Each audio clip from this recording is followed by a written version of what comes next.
spoken about how after when Pakistan was formed and then after the 1971 war, people thought we wouldn't survive. And then soon after, we were a nuclear power. I just want to know, how does that make us stronger as a nation? And how do we mark that as a standard of progress? As in, I feel the opportunity cost of that is so much that all of that money could have been spent on education, healthcare, or just anything else, rather than being a nuclear power and moving forward towards like being like hostile or more towards war. So I just want to know, how does it mark our progress? बेटा बहुत खूबसूरत, देखो बेटी ने सवाल किया है कि पाकिस्तान का न्यूक्लियर पावर बन जाना हमारी प्रोग्रेस की निशानी किस तरह है. How does it show that we have become a stronger nation? बेटे इसी के लिए तो आपको वापस पाकिस्तान रेजोल्यूशन 23 मार्च पे जाना पड़ेगा. 1931 में जब हमने बात की कि उस वक्त मुसलमानों के पास ना कोई लीडरशिप थी, ना कोई आइडियोलॉजी थी, ना कोई आइडेंटिटी थी, और मुसलमानों को यकीन भी नहीं था. 1930 में अल्लामा इकबाल कह चुके थे कि हिंदुस्तान में एक मुसलमानों का एक नया मुल्क होना चाहिए. मुसलमानों को यकीन नहीं था इस बात का. कायद आजम तक को भी यकीन नहीं था. कायद आजम छोड़ के चले गए. अल्लामा इकबाल जब कायद आजम को वापस लेकर आए कि for God sake come back, एक तारीख है, एक डेस्टिनी है जो लिखी जा चुकी है, and you have to be part of it. जो बात आज हम आपसे कह रहे हैं, 1935 में कायद आजम ने वापस आने के बाद जब मुस्लिम लीग के इलेक्शन में हिस्सा लिया, would you believe what happened? पूरे इंडिया में मुस्लिम लीग को एक सीट नहीं मिली. There was a complete rout. और Congress became the most strongest party under the umbrella of the British empire.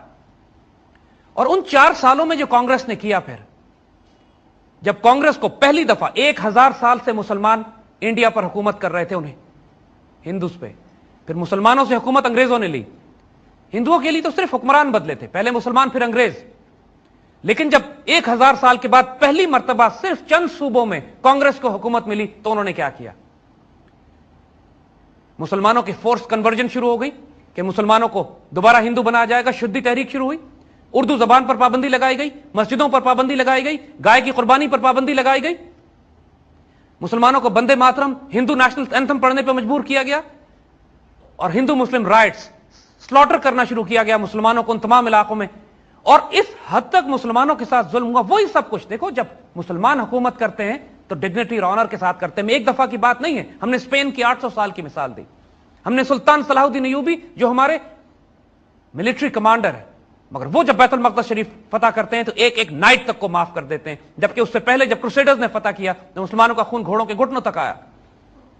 कई सौ साल खिलाफत उस्मानिया में यहूदियों को जो ईसाइयों ने यूरोप से निकाला, स्पेन से निकाला, तो खिलाफत उस्मानिया में मुसलमानों की पनाह में आकर यहूदियों ने अपने आप को महफूज तस्वर किया. इंडिया में एक इतनी टॉलरेंट सोसाइटी मुसलमानों ने बनाई कि 1000 साल में अगर तलवार की जोर पर इनको मुसलमान किया जाता तो एक हिंदू आज इंडिया में न रहता. लेकिन कांग्रेस को जब 4 साल की हुकूमत मिलती है, पहली मर्तबा 1000 साल में, तो वो ये हशर करते हैं मुसलमानों का कि मुसलमानों की जिंदगी हराम कर देते हैं. और उसके बाद कायदे आजम जैसे शख्स, कायदे आजम जो सेकुलर लिबरल डेमोक्रेट, जिनको दुनिया, जिनसे ज्यादा वेस्टर्नाइज मुसलमान आप नहीं पैदा कर सकते जाहिर में, कायदे आजम मुसलमानों को हुक्म देते हैं, डे ऑफ डिलीवरेंस मनाओ, यौम निजात. खुदा का शुक्र है कि जान छूटी इनसे हमारी. दैट्स व्हाट कायदे आजम सेड 1939 में. And that was the time when Muslims panicked. No, now we want to create a homeland. 1940 में रेजोल्यूशन पास होती है और 47 में पाकिस्तान बन जाता है. विद इन फ्यू ईयर्स, जब 35 में देयर वाज अ राउट. अगर यूनाइटेड इंडिया में रहते मुसलमान तो क्या होता? Try to understand the ideology of हिंदुत्ववाद, Hindu extremist, the Zionist. Gujarat को नहीं भूलना बच्चों. 2002 में जब गुजरात में मुसलमानों के साथ हुआ है, 10,000 मुसलमानों, बच्चों, बच्चियों, औरतों को जिंदा जलाया उन्होंने. इन इंडिया 21st सेंचुरी का आगाज was a genocide. Don't forget Kashmir, जहां 1 लाख मुसलमानों को ज़िबा कर चुके हैं वो पिछले 10 साल में. डोंट फॉरगेट खालिस्तान, जहां 2 लाख सिखों को ये 84 से ज़िबा कर चुके हैं. Don't forget the Christians in India, जब 10,000 क्रिश्चियंस को पिछले 4 माह में ये ज़िबा कर चुके हैं, ये जिंदा जला चुके हैं. And don't forget those Dalits and Shudras, कि जो अपने ही ब्राह्मण राज के नीचे अनटचेबल्स हैं, जिनको हाथ नहीं लगाया जा सकता. They are also humans. And this is what the Hindu ideology does. जब इनको ताकत और इख्तियार मिलता है वो ये करते हैं. पाकिस्तान हमारा बाजू तोड़कर अलग कर दिया गया, ईस्ट पाकिस्तान। किस लिए, किस तरह वो कर सके ये? इसलिए कि उनके डिजायर है ग्रेटर इंडिया, उनकी ख्वाहिश है ग्रेटर इंडिया। वो अभी तक वही ड्रीम रखते हैं कि सिंगापुर से लेकर काबुल तक उनकी एक हुकूमत बनेगी, और पाकिस्तान उसकी राह में सबसे बड़ी रुकावट है। 1971 में we were a weak nation, we had no military power, और हमारा एक घटिया दुश्मन है,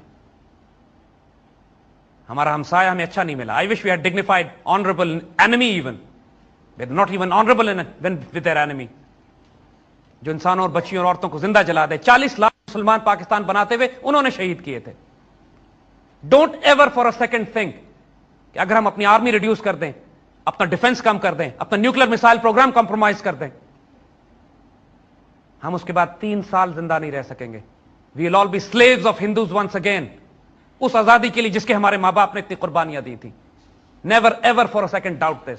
हमारे पास मिसमैनेजमेंट है, बैड गवर्नेंस है, हमने खयानत की अपने मुल्क के साथ, पैसे जाया किए, खयानत करते हैं, इसलिए डेवलपमेंट नजर नहीं आती। मगर इसका मतलब यह नहीं है कि हम अपनी इज्जत और आबरू की हिफाजत के लिए जो हथियार बना सकते हैं वो भी ना बनाए। 71 के बाद हम न्यूक्लियर पावर बने, और हमारे पास एक रीजन इसलिए था न्यूक्लियर पावर बनने का कि 74 में इंडिया ने न्यूक्लियर एक्सप्लोजन कर दिया था।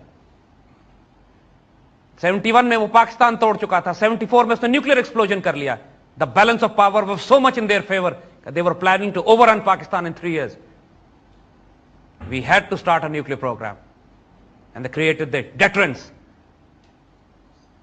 The money spent. एक बात हम आपको यहां मिसाल देते हैं, और जरा अपने दुश्मनों से सीखिएगा। 1948 में जब इसराइल की रियासत बनती है, और उसके बाद गोल्डा मेयर, एक यहूदी औरत जो उनकी प्राइम मिनिस्टर बहुत मशहूर, उससे एक अखबारी जर्नलिस्ट ने इंटरव्यू लिया। Golda Meir wanted to buy weapons for the state of Israel, और इसराइल के पास उस वक्त पैसे नहीं थे, अमेरिका ने उनको इतने पैसे देने शुरू नहीं किए थे, और चारों तरफ अरब मुल्क, मुसलमान मुल्क जो थे, ऑब्वियसली दे वर हॉस्टाइल कि Israel was transplanted with in the Muslim heartland. तो इसराइल को अपने दफा के लिए वेपन्स चाहिए थे। तो उस जर्नलिस्ट ने गोल्डा मेयर से कहा कि आप अपना सारा बजट असलहे की खरीदारी पर खर्च कर रहे हैं, क्यों?